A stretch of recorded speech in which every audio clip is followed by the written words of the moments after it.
Assalamu alaikum, my dear participants, to another session of our Islam study circle. As is our custom, we study certain texts in the first part, and in the second part, we discuss a particular misconception regarding Islam. As you can see, the text that I have selected as far as the Quran is concerned, it is being displayed right before you on the screen. It is actually verse 285 of Surah Baqarah. I'll just read out the verse to you and its translation, and we can discuss its meanings and some of the other details right after that.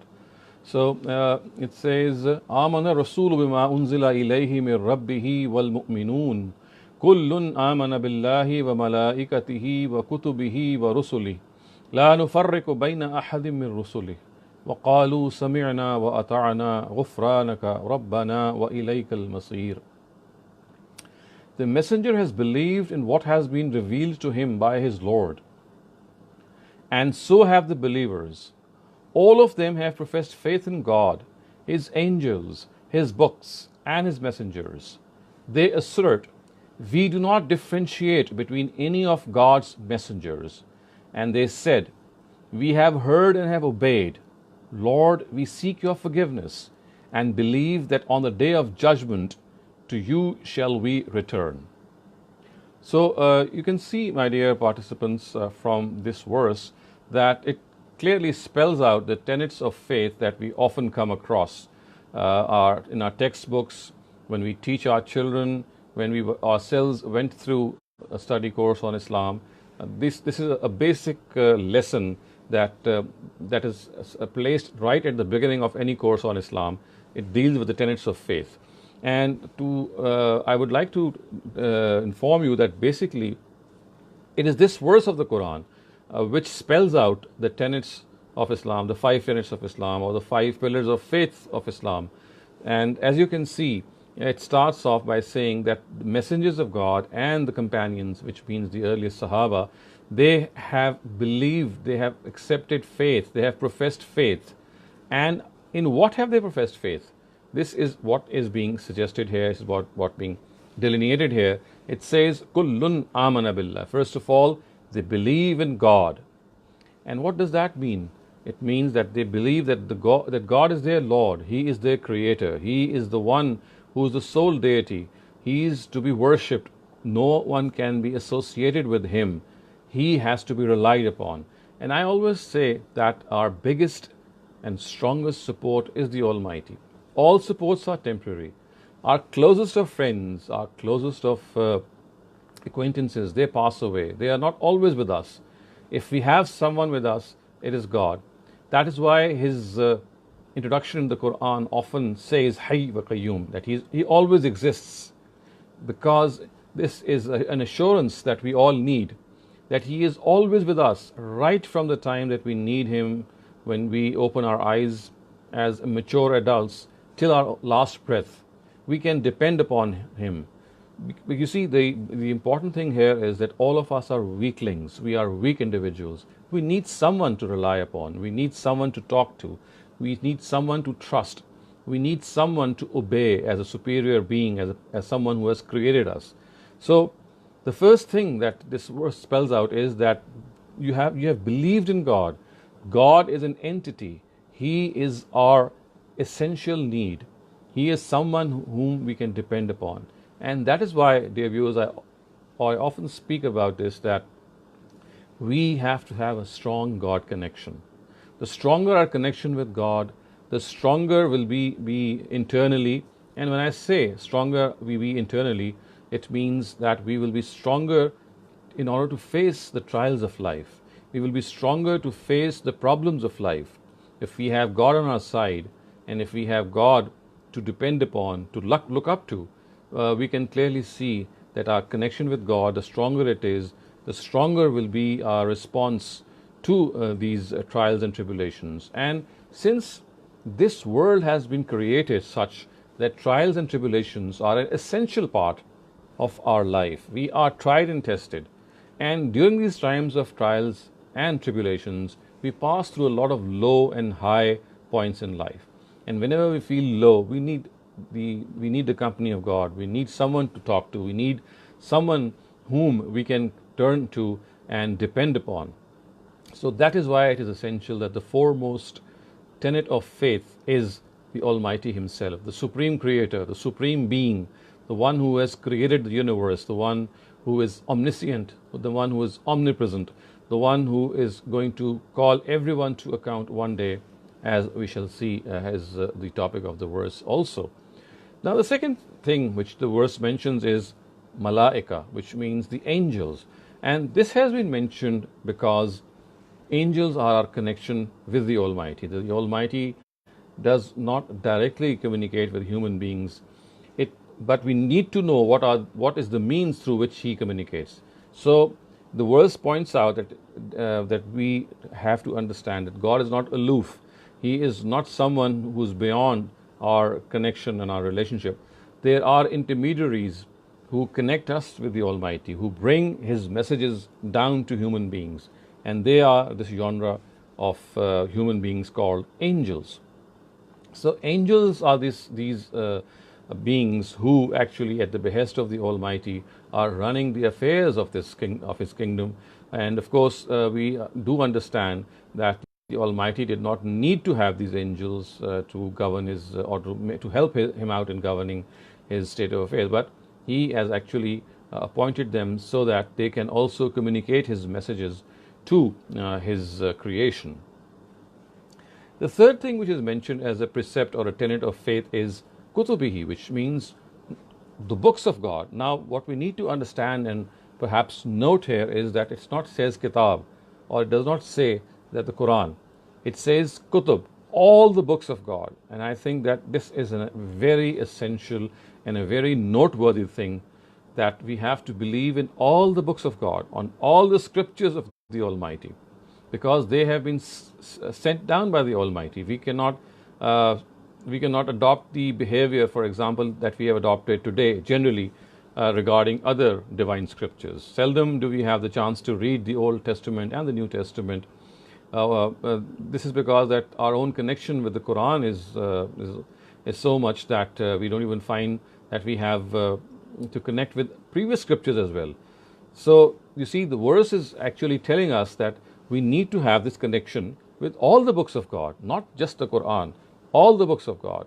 All the more reason that we read the Quran and understand it, and all the more reason that not only the Quran, but also some of the previous books, and most important of them is the Torah, of course, which is now consists of the Old Testament, and then we have the New Testament and the Psalms. So these four books, which are extant in our, we have them with us. They are essential that we believe in them, that they are from God. We believe in them that they are one of the sources of guidance, and of course we must not differentiate. And then we see the verse goes on to spell out a fourth thing, and that is rusulihi, that we have to believe in the messengers of God. And again, please note the plural. It does not say that you have to believe in Muhammad only, which is to whom, of course, we owe our debt. It says rusulihi, all the messengers of God. And then the verse does not stop here. It says la nufarriqu bayna ahadim min rusuli. Not only the Prophet and the companions professed belief in all the messengers of God, they in fact did not differentiate between any one of them. So it says la nufarriqu bayna ahadim min rusuli. We will not differentiate. Now what does this mean? It means that we will not regard someone to be superior to the other.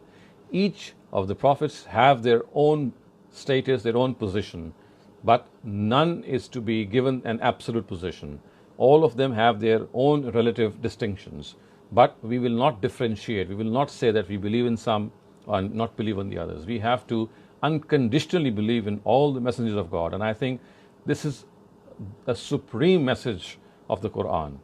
It is something which embraces, which engulfs everyone. It's a message to humanity which tells us that our ambit is all the messengers of God, not just Muhammad, the final messenger.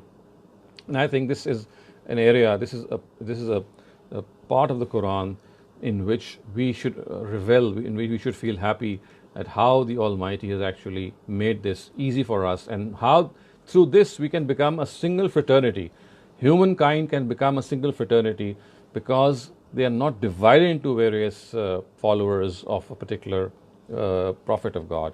That division, of course, does exist, but as far as believing and accepting them as messengers are concerned, there is no difference. And then the fifth thing which this verse goes on to say is Samirna wa ata'na, that we, O Lord, we have heard what you have told us, and after hearing that, we present ourselves as people who would obey what you have told us. So it's not just listening, it's not just a question of mere listening. The immediate response is that whatever the Almighty is going to tell us, we are bound to follow it. And you see, the next words are Ghufranaka Rabbana wa ilaykal masir. Lord, forgive us, and we believe that on the day of judgment to you we shall return.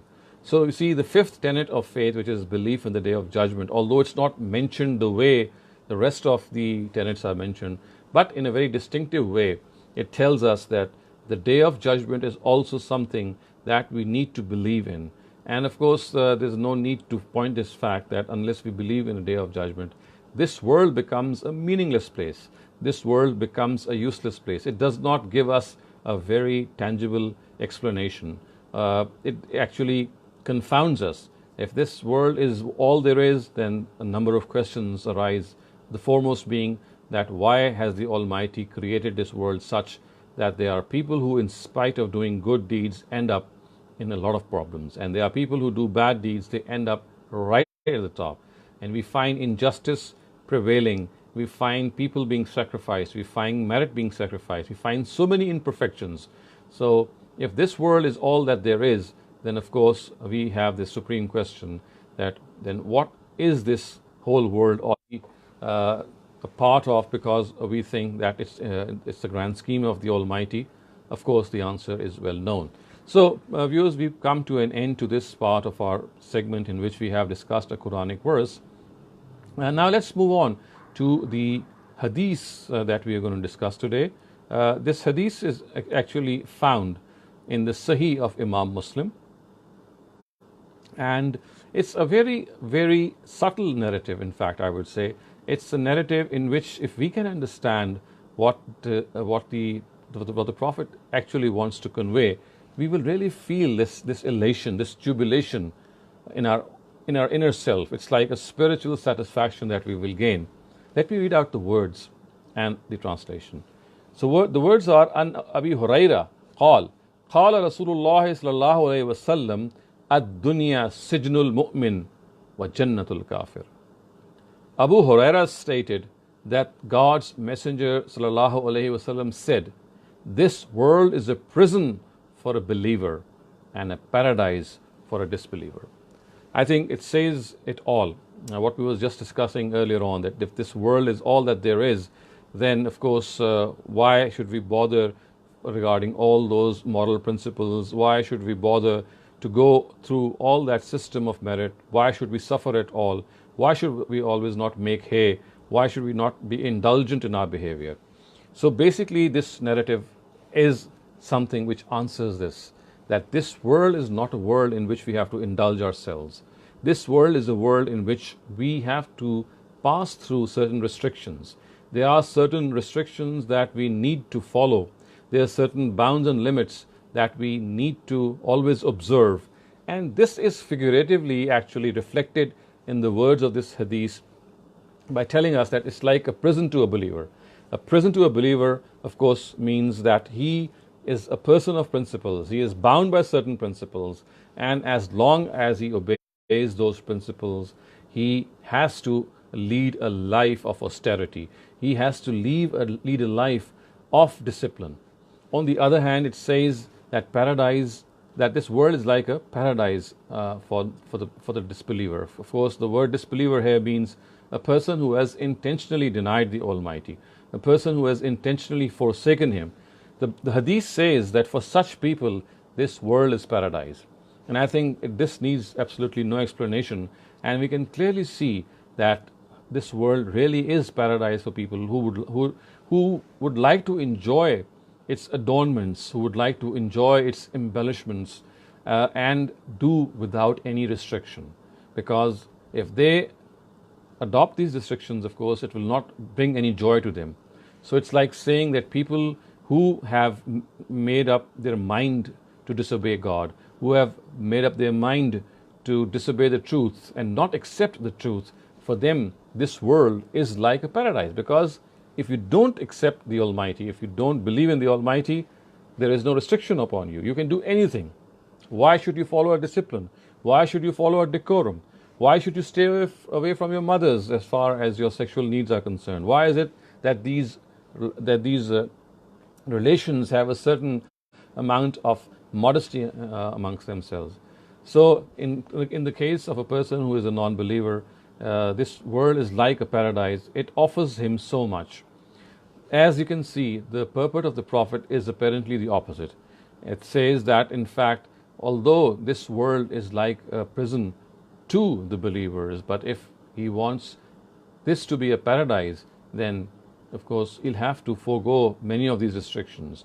And he needs to look up towards these restrictions and say and think that basically it's the hereafter for which he's going to live his life. Is the hereafter in which he is going to aspire for those higher ideals in life. He is going to give up a lot of things in this world so that he can gain a lot of things in the next world. He is going to sacrifice a lot of noble things, maybe, and a lot of things that might disrupt his life in order to gain those things in the hereafter. So it's like sacrificing something for a bigger goal, sacrificing something to achieve something high in life. We, all of us, whenever we pass through various circumstances, of course, the most important thing is that we are people who would like to become people who achieve high success in the regarding the hereafter. And this high success can only be achieved if we give priority to in our undertakings to the life of the hereafter. So at another instance, the Almighty has actually said in the Quran that believers are those bal tu'sirun hayat ad-dunya, who, when there is a preference between this world and the next world, they always give preference to the next world, which means the requisites, the needs and the challenges which await us for the next world, they become our top priority. So now let's move on to the third part of our segment, the first segment, and this is of course a Bible verse of the day. And viewers, let me remind you that the reason that I keep this thing always fresh before you and have made it a point to include the study of Bible in this study circle is precisely what we have just studied earlier on in the Quranic verse, which says that we believe in all the books of God. When we say that we believe in all the books of God, the first and the basic requisite of this is that we must study other books of God as well, study other divine scriptures as well. So this is the reason that the Bible has been included as a text in this study circle. And I'm sure those of you who have gone through the Bible, at least those parts which we have discussed in these weeks, they can see how the Almighty is actually speaking. Although we don't have the original words, although the originals are lost, but still the way these books speak to us, the way they convey the message of the Almighty, it's so very profound, it's so moving that one really feels that if one had not studied the Bible, he would have missed out on a lot of things. So with this note, let me recite these 4 verses or 3 verses of the Bible. I have taken them from the Gospel of St. Matthew, it's chapter number 4, verses 18 and 19.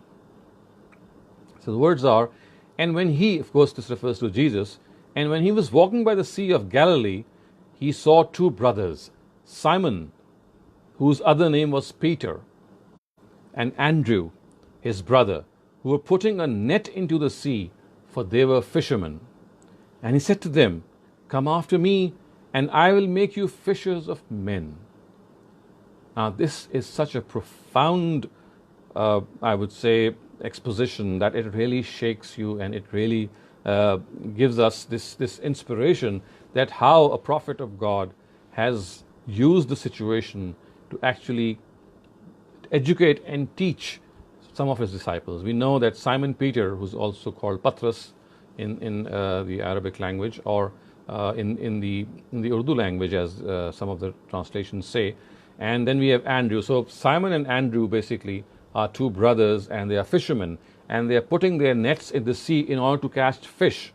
Here comes Jesus. He comes along and he sees them that he is fishing in the sea, that these two brothers are fishing in the sea so that they can catch fish and earn a livelihood. Look what Jesus says. He says, leave aside this fishing and let's go and catch men or catch people. So instead of catching animals for our fodder, for our consumption, leave this aside and let's go on for a higher ideal in life, and that is, let's try to call people towards God. Let's gather people for the call of God. So don't take these words in their literal sense. Jesus is not telling them that they should stop earning their livelihood. Of course, he's not saying that they should give up fishing for their livelihood. All that he is saying is, he's stressing that there is something more to life. It's not just giving our own physical body, the needs of our physical body, all the requisites, but there is a higher goal, and that is that spirituality that we must gain. That as human beings, it is essential that all of us make some higher ideal in life prevail in our lives. And that is the biggest ideal that we can achieve, is to share the truth, to share the nice things that we have learned, to share what we think is superior with other people. When we communicate good things to other people, it is like sharing what we have with other people. It is like calling them towards God. So this is the lesson which Jesus has actually taught us, that just don't fill your bellies with food. It's not just your carnal desires that you have to fulfill. You have a higher goal in life, a much higher goal in life, and that is call people towards the truth, call people towards the Almighty, call people to what righteousness is, call people to what virtue and piety is. And of course, when you say you call people towards these noble acts, it means that you first have to become an example of these acts. So unless you are an embodiment of truth, unless you yourself are someone who is an embodiment of righteousness, how can you influence other people? So in other words, Jesus is implying that not just your bellies that you have to fulfill, it's not just your food that you have to take and nourish your physical bodies, you have to nourish your spiritual self as well. And the way you do that is that you communicate righteousness to other people. And you cannot communicate righteousness to other people unless you become righteous yourselves. So this, in a nutshell, I would say, is the message of these verses of the Gospel of St. Matthew. And with this, we come to an end to the first part of our segment of the study circle. And I would welcome any questions that you might be having regarding what we have just studied.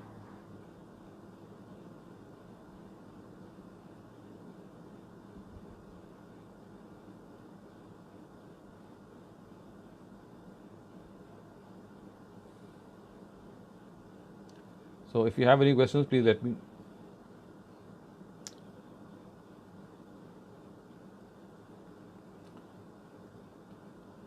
Just let me see.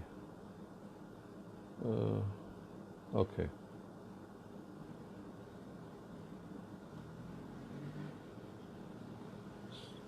Okay.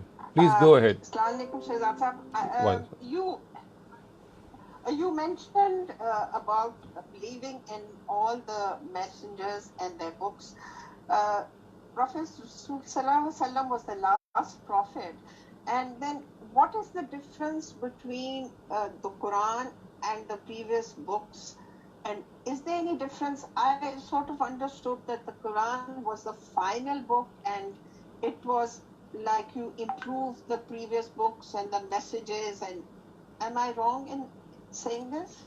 You see, what can be said in a nutshell is that the difference between the Quran and the previous scriptures is that the only book of God which is available in its original language, in its original form, the way it was revealed, is the Quran. And hence it is but logical that we have to rely on the Quran and read every other divine scripture in the light of the Quran. All other divine scriptures, including the Old Testament, the New Testament, the Psalms, they are basically translations. We do not have the originals with us. All of them have been translated. So these translations can only be judged if we had an original of them, which we don't. So therefore, it is now our restriction, or we are under compulsion, that we have to study these previous scriptures. And if there is a discrepancy between these scriptures and the Quran, then the word of the Quran is final. That is what we have to understand. So the difference in a nutshell would be that the Quranic scripture or the Quran is found in its ultimate final language in the very form in which it was revealed, and the rest of the scriptures, they exist as translations, although these translations, most of them present what the truth is actually what it is. But again, there have been distortions, especially in the historical part of these scriptures, which the Quran is corrected at a number of places, and hence we are very safe when we study these previous scriptures, because we have the light of the Quran shining on these scriptures, and if there is a discrepancy, the Quran has corrected them. But other than that, there are some aspects in which these scriptures are actually explaining the Quran. If they are actually delineating what the Quran is saying, or in other words, they are reinforcing, explaining, corroborating, substantiating what the Quran is saying. So there are certain areas in which there are discrepancies, and there are certain areas in which this explanation is actually reinforcing each other. So we have to be wise enough to exercise our discretion, that wherever there is a discrepancy, the Quran has to prevail, and wherever there is not a discrepancy, then it's like having a reinforcement of the same message in different styles and different words from different prophets of God. Didn't St. Paul change the Old Testament, New Testament, even about Jesus Christ being the Son of God? That is not what the previous belief was. Again, could you? So what we can say is that Pauline Christianity is an interpretation of St. Paul's own works, but this does not mean that he has changed the Gospels themselves. He has his own interpretation of these Gospels, what we can say. It's not that he has actually changed the Gospels themselves. So it's like saying that a very senior interpreter of the Gospels has made a certain interpretation of those Gospels which we might not agree with. However, this would not be correct to say that he has actually changed the scriptures himself, because what he has done is that he has given a different interpretation. Like, for example, he says that the law of the Torah or the Old Testament is just meant for the Jews. It is not meant for people who profess faith other than the followers. So it's not meant for non-Jews. That's what he said. So basically, he has given a new interpretation of the scriptures. He's not changed them. He's given a different interpretation. And if we have the scriptural background with us, we can clearly distinguish between his version and the version of the Bible itself. Jesus, the Son of God. Of course, you see, that's what we're saying, that distortion has been made by some of the translators. It's not St. Paul himself. We cannot call him guilty of this mistranslation. There have been other areas, and I think I've explained this earlier on in some of our sessions, that how in Arabic and in Hebrew the words ab, the word which is used for father, is common for father and God, and how the word son is common between son and a servant of God. So like I said, that there are certain common words which have been translated such that the word which was meant for father actually is also meant for God himself, and the two have been mixed up at certain places. So there are some other, I would say, causes for this mistranslation. It's not that just St. Paul has been responsible for these mistranslations. As I said, his contribution is that he has given Christianity a new interpretation, or a different interpretation that we would perhaps not agree with. But I would not say that he has actually changed the Bible.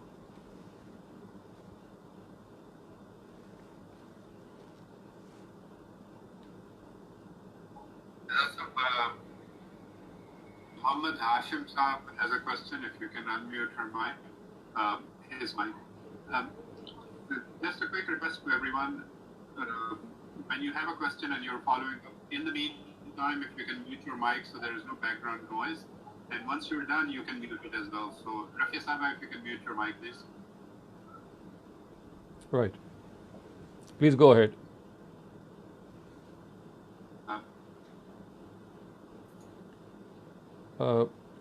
Is the mic unmuted now? Saab's mic is,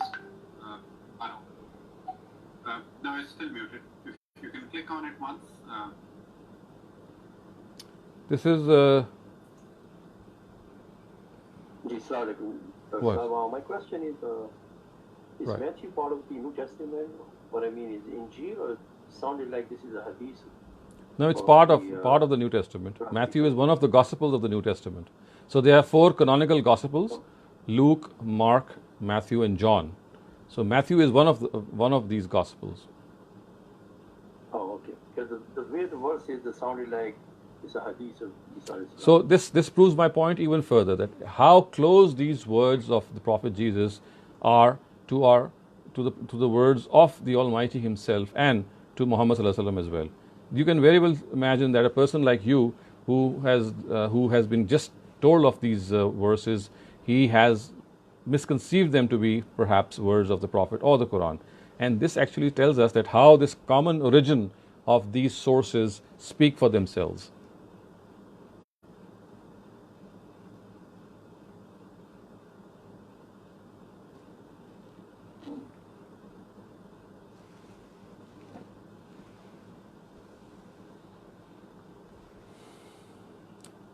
So I think I don't see any more hands. There are no more questions. Okay. So let's move on to the next part of our study circle section. And this second segment generally deals with some misconception. And the misconception I had in mind to discuss today relates to some of the global happenings that are going on.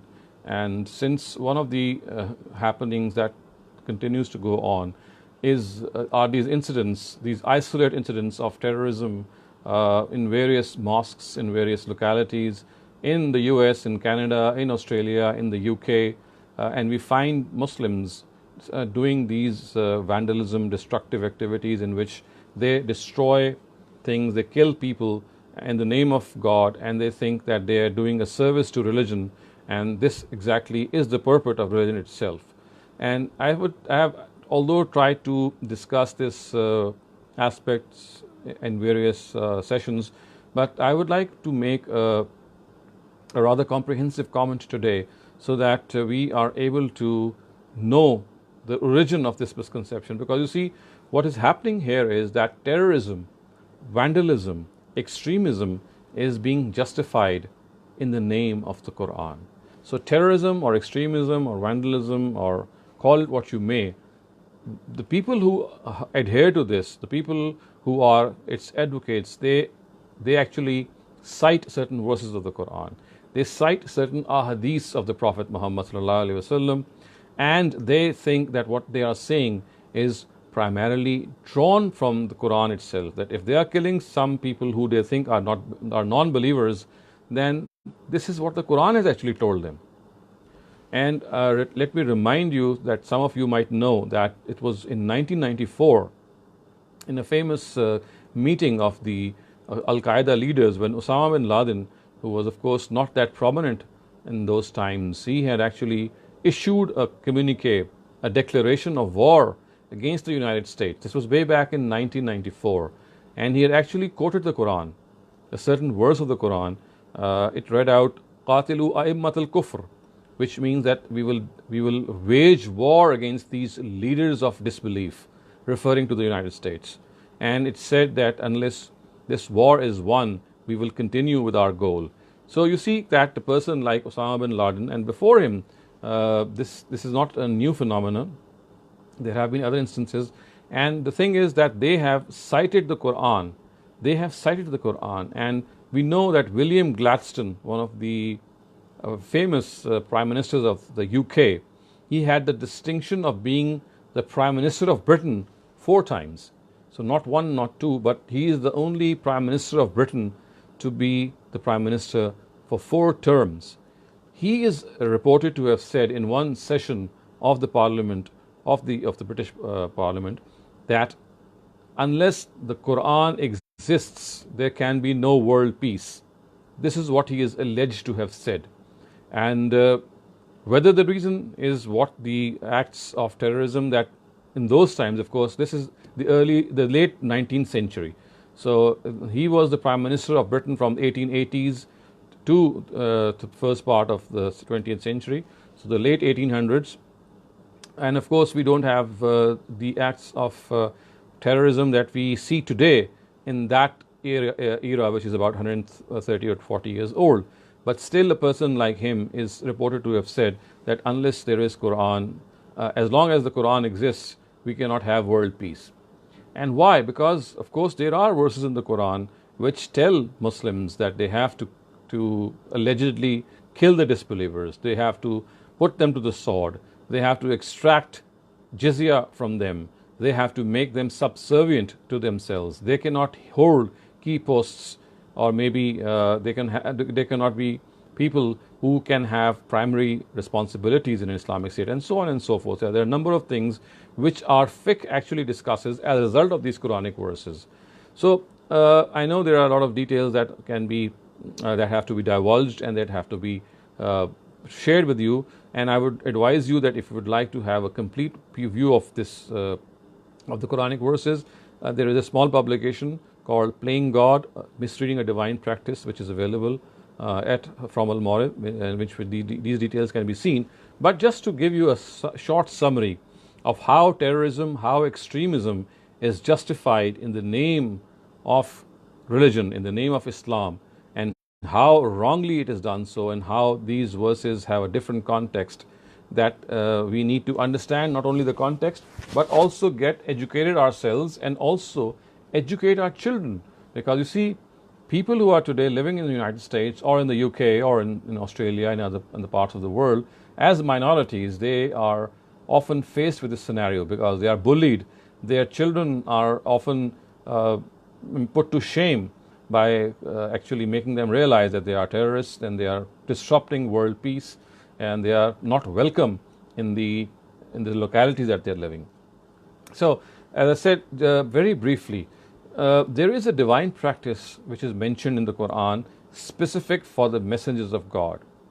The first thing that we need to understand, and that is the Almighty says that during the time of His messengers of God, He induces or He instigates or He initiates certain lesser days of judgment, so that these lesser days of judgment can become a proof, a substantiation of that greater day of judgment. So in a nutshell, what the Almighty's plan seems to be is that we keep forgetting the day of judgment. In order to remind us of the day of judgment, He has made a number of arrangements.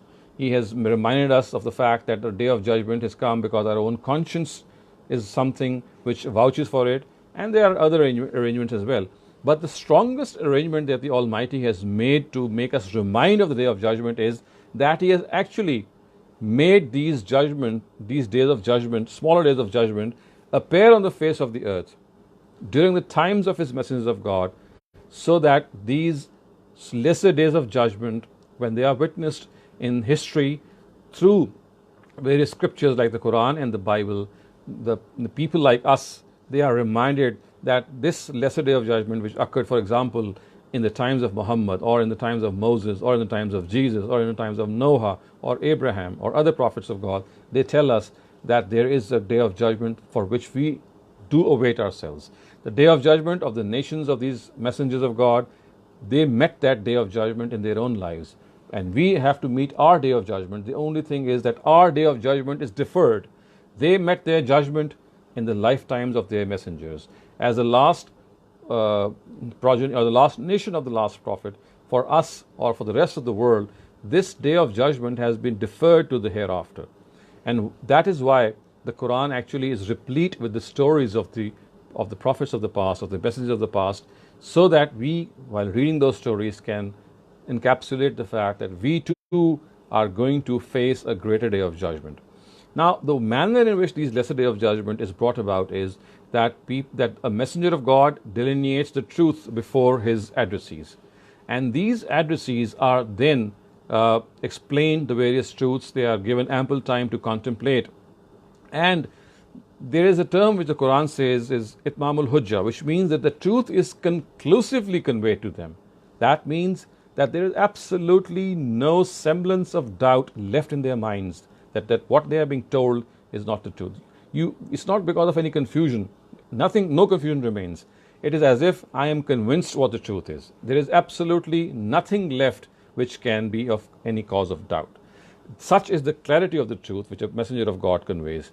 And then, if in spite of being convinced of this truth, a person or a group of people deny, it is they who are punished in this world, either through natural disasters, as was the case with the Ad or the Samud and some of the ancient nations, or through the swords of the disbelievers, like was the case with Moses and Muhammad sallallahu alaihi wasallam. And that is why, by the way, in one place in the Quran, Moses and Muhammad are called to be messengers who are very, very similar to each other. So what the Quran is actually telling us is that we need to understand that this is an area in which these lesser days of judgment will take place, and when they take place, everything which is going to happen in the hereafter, for example, people are going to be punished in the hereafter, they are going to be rewarded in the hereafter. That reward and punishment is taking place on the face of this earth, and that is what happened in the lifetime of these messengers. So when they intentionally denied, the addressees intentionally denied the truth, they were punished. They were punished through various ways. People who were polytheistic or insisted on their polytheism, they were put to death. And people who were basically monotheists, which means that they professed in one God and were deviant in this belief, they were actually spared and given a lesser punishment. So this basically is, in a nutshell, an explanation of the fact that all these verses of the Quran which speak of actually punishing the disbelievers or killing them, they all relate to this law of the Almighty, in which during the times of a messenger of God, people are put to death or punished in various ways because they had intentionally denied. This punishment is given to them by the Almighty Himself through His messengers, because the people were left with no excuse to deny the truth. So the Quran in a number of places says, "Min ba'di ma tabayyana lahumul haqq." They denied even after they were convinced from their inside that they were wrongdoers. Such is the extent of this conclusiveness. So all the verses of the Quran, for example, which tell us that we have to kill the non-believers or the disbelievers, or for example, we should not pay salutations the way, this is by the way mentioned in certain Hadith, we should not say salam to the non-believers, or as another Quranic verse says that we should not make friends with the Jews and Christians. All these verses and some of the other ones which pronounce this harshness are related to that era of the messenger of God, in which once the truth has been communicated to these nations of God, they intentionally denied, and as a result of that intentional denial, they were put through various forms of punishment. So not making friends with them, or imposing jizya upon them, or not saying salam to them, or not inheriting from them, all these are various forms of punishment which actually were given to the direct and the foremost addressees of a messenger of God, which tells us that this is something that we need to know, that this is going to happen with us as well. The only thing is that they met their fate in this world, and we are going to meet our fate in the next world, and we have to remain on guard that this will happen one day. So you can see that this particular aspect of the Quran unfortunately has been missed out by many of us scholars, and I would here like to point out that the first person who gave this indication, or who for the first time actually vehemently stressed that we are missing out certain verses of the Quran or not interpreting them in the right context, is that person which we often discuss, Imam Hamiduddin Farahi, a very, very exceptional person of the Indian subcontinent. He died in 1930. He was this person who actually directed our attention to some of these verses, and thereafter we found his student Amin Hasan Islahi, and then the student of his student Javed Ahmad Ghamidi, and some of the other contemporaries, pointing out to this very, very important aspect of the Quran, in which all these harsh verses of the Quran have to be understood in their right context, that they relate to the messengers of God, to the foremost addressees of these messengers of God. They do not have any bearing on us. They are related to specific entities, to specific background and circumstances. The only thing is that they exist in the Quran today to tell us that this is what happened with the nations of God, and this is what going to happen to us as well, not here, in the hereafter, if we adopt the same policy and the same attitude of denial as these nations have adopted. So I know this is something which needs more elaboration. I've just tried to touch upon this just to give you a basic inkling. You can go through that book, Playing God, to go in more detail as to how these verses are applied and how they are understood. But you need to understand this, that as far as these verses of the Quran are concerned, which speak of killing the disbelievers or not making friends with them, or have certain other harsh overtones, they are all related to a specific class and category of non believers who were actually the direct or foremost addressees of the messengers of God, and they were actually given these punishments by the Almighty, not by any other human being, by the Almighty Himself through His appointed messengers, so that this reward and punishment that takes place in these lesser days of judgment on the face of the earth becomes a corroboration, becomes a proof, becomes a substantiation of that greater day of judgment. That's going to take place one day in the hereafter. So this is, in a nutshell, what I wanted to explain regarding how terrorism, how extremism is justified, or killing in the name of Islam is justified by using a Quranic verse and unfortunately interpreting it out of context, unfortunately giving it something of a background which it never has. It's not an absolute directive, it's a directive given in certain circumstances in a certain background.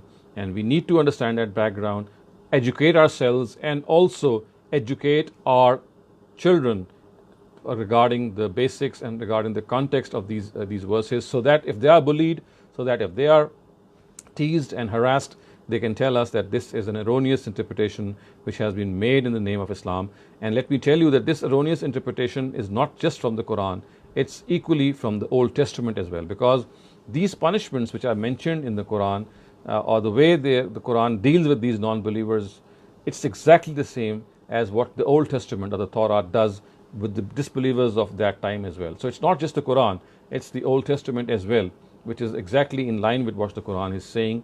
And when we explain the Quran in this way, we in fact are also trying to explain the scripture or the Bible itself, where the Bible itself has become harsh, so to speak, or given directives which are very similar to what the Quran says, as to kill people who are afflicted with disbelief. So much for this misconception, and I hope it has clarified to some extent. But if there are any questions, I would be very grateful. I would welcome them and try to answer them.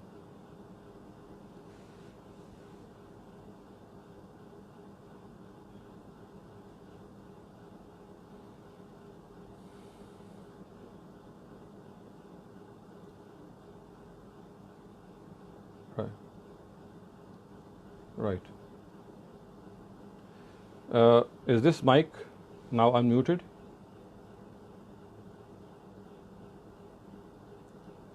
Safwan? Okay.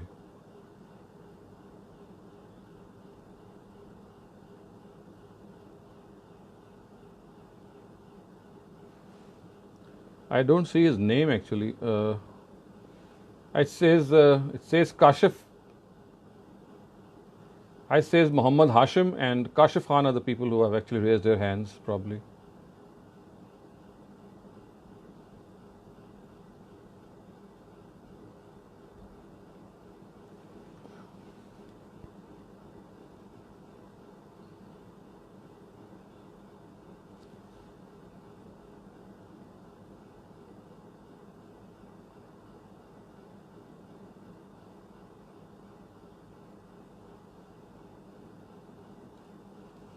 Shehzad Sahab, Muhammad Hashim Saab is next. If you can click on his mic, the orange mic.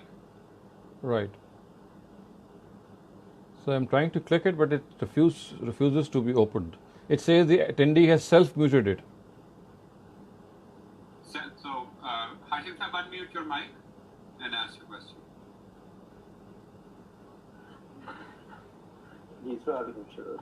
Walaikum My assalam. question is, this phenomena that Maulana Farahi, or the mother, the madrasa of the Farahi, that unfold this phenomena, that the sada and all these ayat and sada that it happens and related to those people of that time, and Allah subhanahu wa ta'ala give saza and make the decision of the last, as an example of the last day of judgment of those people when the Rasul comes to this world. We don't see any sign of such comments have been ever given or discovered in the history of the prophethood or the Sahaba Ikram or even Tabi'in or Tabat Tabi'in or throughout the history. What is the reason that none of the others have ever looked in that direction? Well, if you speak about the Sahaba Karam, I don't think that this is the right interpretation. When the letters were sent by the Prophet himself to various heads of the states, like to Syria and to the Byzantine emperor, to Persian emperor, to the king of Egypt, all of them actually said that he is actually inviting them to the truth, and he is telling them that has been appointed from the Almighty, and that people who deny him are going to be punished. So I think that as far as the Sahaba are concerned, there was no doubt in their minds, because they actually toppled the kingdoms of Persia and Byzantium in their times, and they in fact quoted these same verses of the Quran when they did so. The problem has arisen because there are certain, I would say, interpreters of the Quran of later times, who perhaps overlooked these comments of the Sahaba themselves or these verses themselves. So it's not that you don't find any reference from the Prophet himself. As I said, the Prophet wrote these letters and he described what he is going to do in those letters.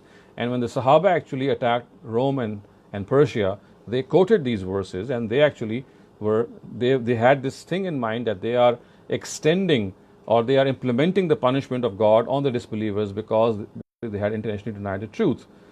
What happened was that it was the later interpreters of the Quran who perhaps, for some reason which we have still to discover, maybe, but we do think that there must be something which made them overlook this. But what exactly that was, we are not in a position to say. But the fact is that this happened much later, as I said, in the 3rd or 4th centuries. And then when the fiqh was crystallized, and when, for example, Abu Hanifa appeared on the scene, or Imam Malik appeared on the scene, and Imam Shafi, Imam Ahmad bin Hanbal, and then when their jurisprudence was adopted by various states of various countries, it was they then who interpreted this whole attitude, or this whole exercise of Sahaba in a different light. And then, unfortunately, ever since their interpretation, which came to light in the 3rd century, all the way to the 14th century, now almost 1,000 years, it has persisted with that. We have persisted with that. It was a person like Hamiduddin Farahi who once again directed our attention that we must go beyond these people. Look before Abu Hanifa, look before these people, and find out what the Sahaba themselves, or the Prophet themselves, or the Quran itself is talking about. So I understand this whole situation, or this whole scenario, in the light of this approach.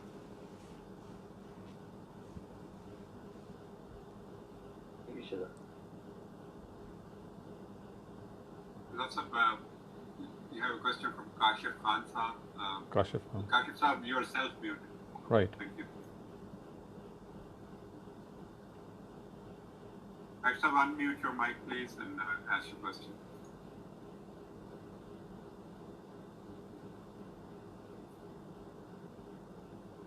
So maybe you've changed his mind. No, I think he's.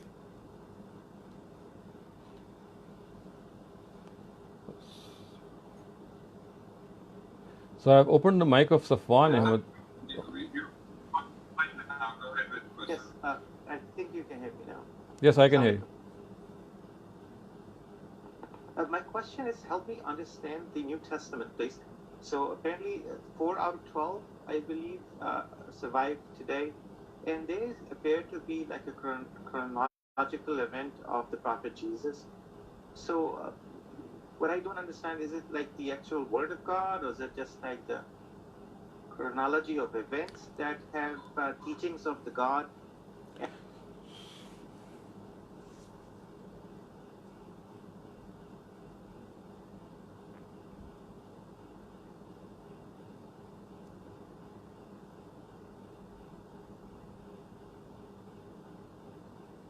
So, as far as the New Testament is concerned, these Gospels, which were selected by a certain committee, certain council of Niche, which we say actually conducted in 329 AD, And out of the 30 or 34 Gospels which were actually prevailing in those times, it selected these 4 Gospels and it classed them or classified them as the canonical Gospels.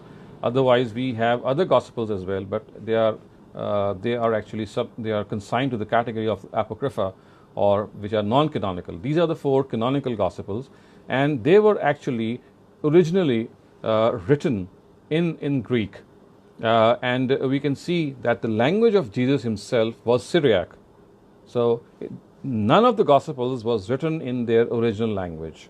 None of them. Basically, the first time a Gospel was written, it was written in the Greek language, and that was around 70 years after Jesus had died. And as far as the genre of these Gospels are concerned, they are basically biographies, I would say, or life histories of Jesus himself through these researchers, people who have actually written them. So basically, it's like saying that they are different biographies of Jesus by these people, and within these biographies, we find words of Jesus interspersed as if he's speaking himself. And that is why there are instances, there are scholars who have actually authored a red-lettered Bible, which means that during the instance of these Gospels, he has underlined, or he has actually made the red statement appear wherever Jesus is speaking himself on behalf of the Almighty, as if it's a divine inspiration. So within these biographies, within these 4 Gospels, wherever Jesus is speaking on behalf of God, that has been put into red, so that you can see that in this biography, the part which is divine can be singled out or can be set apart. Now, as far as the question of Trinity is concerned, we have a lot of debate on Trinity as to who was its inventor and who brought it out first. Karen Armstrong has one view. There are several other views. I would advise you that you look up. It's not that easy. That a single person can be actually singled out. There are a lot of debates, but that's something which is consigned to history.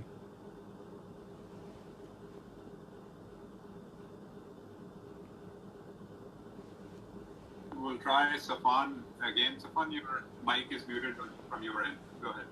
Can you hear me? Yes, I can hear you. Can you hear? Yes, I can hear you. Can you hear me? Yeah, please go ahead. I can hear you. Okay. All right. So my question is that I'm a little confused on the 2 concepts that Quran describes, that Itmam hujjat, where your punishment is coming because the last prophet has proved the truth upon the people of that time. At the same time, Quran says that you have the freedom of believing or choosing not to believe. These 2 concepts kind of contradict in my mind, and how does that actually sort out? That's the first part of my question. The second part of the question is that considering the fact that the Quran is a very contextual book, handing over a translation of Quran to a non-Muslim I don't think would be a good idea. What's your thought on that? Thank you. So as far as your first question is concerned, which actually relates to La Ikraha fi Deen, and the fact that there is this issue of Itmam al-Hujjah. So on the one hand, the Quran seems to say that people are absolutely free to choose what right and wrong is. There is no compulsion regarding right and wrong. And on the other hand, it says that if they choose wrong, they will be punished. So I don't think there is any discrepancy or any contradiction. What the Quran here is telling us is that the choice of adopting righteousness or something which is wrong is on our own self. It's not that God has compelled us to righteousness, or God has compelled us to accept what wrong is. It's our choice. We have the freedom to choose between right and wrong. But as far as the consequence of right and wrong is concerned, that is an entirely different thing. So these 2 verses relate to 2 different scenarios. There's one scenario in which I will say that I'm not going to force my opinion on you. You are free to choose what right and wrong is. However, if you choose wrong, it's out of your own choice. You are going to suffer, or you're going to put through this scenario because of certain things that you have done. So I would say that this reconciliation between these 2 verses has to be looked upon in the fact that the Almighty is not forcing us to accept right or wrong per se, it's leaving right and wrong to our own choice. And much to that choice, we will be responsible that whatever we choose, whether it's right or wrong, if it's right, it's going to have good consequences. If it's wrong, it's going to have bad consequences. So I think that these are two entirely different scenarios. And could you remind me of your second question?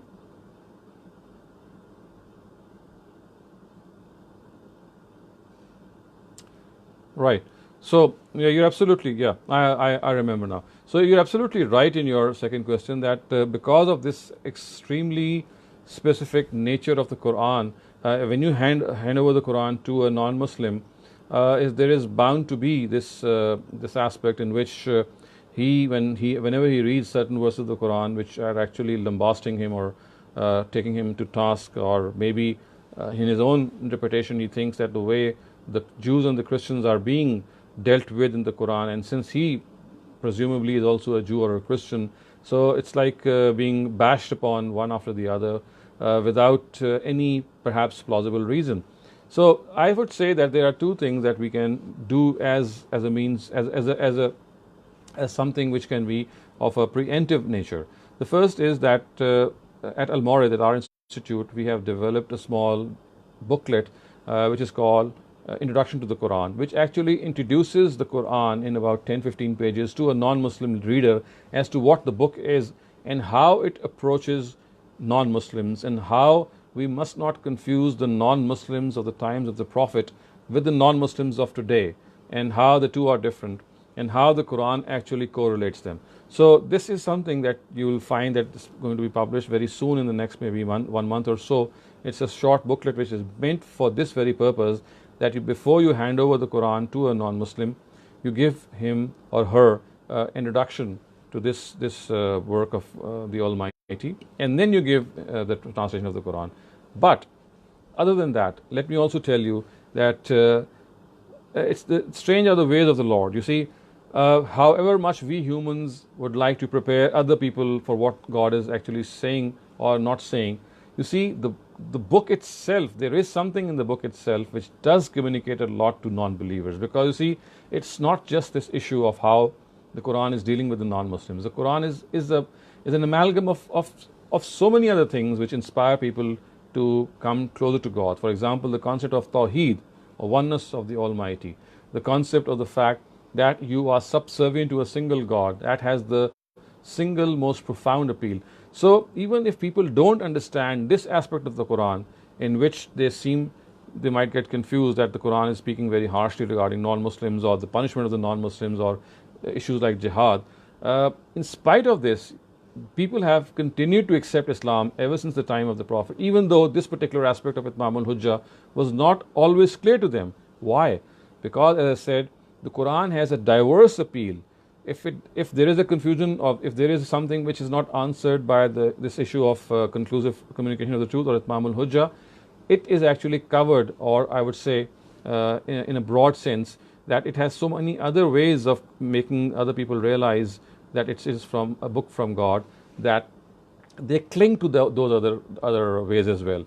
But as I said, since this is a phenomena which has occurred in the last 40 or 50 years, in which terrorism, extremism, and killing people has become more rampant, so therefore these particular verses of the Quran now stand out much more than they used to 50 years ago.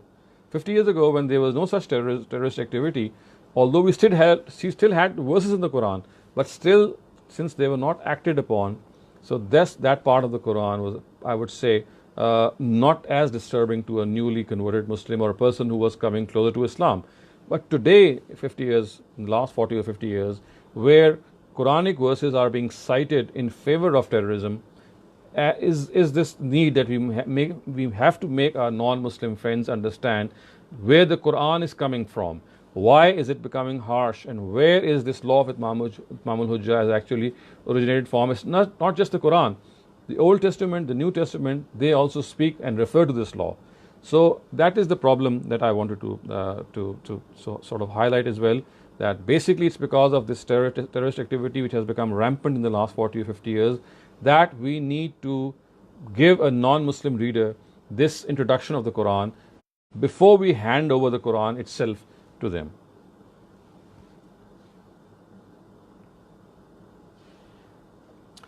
Yes, we have a PDF version, and it will be uploaded on our websites. I think it should take place somewhere before the end of next month, inshallah.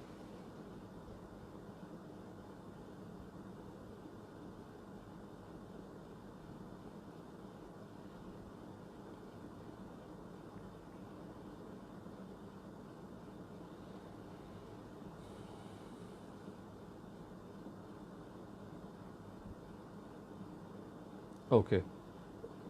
Inshallah, we'll see you next time. Okay. Khuda Hafiz.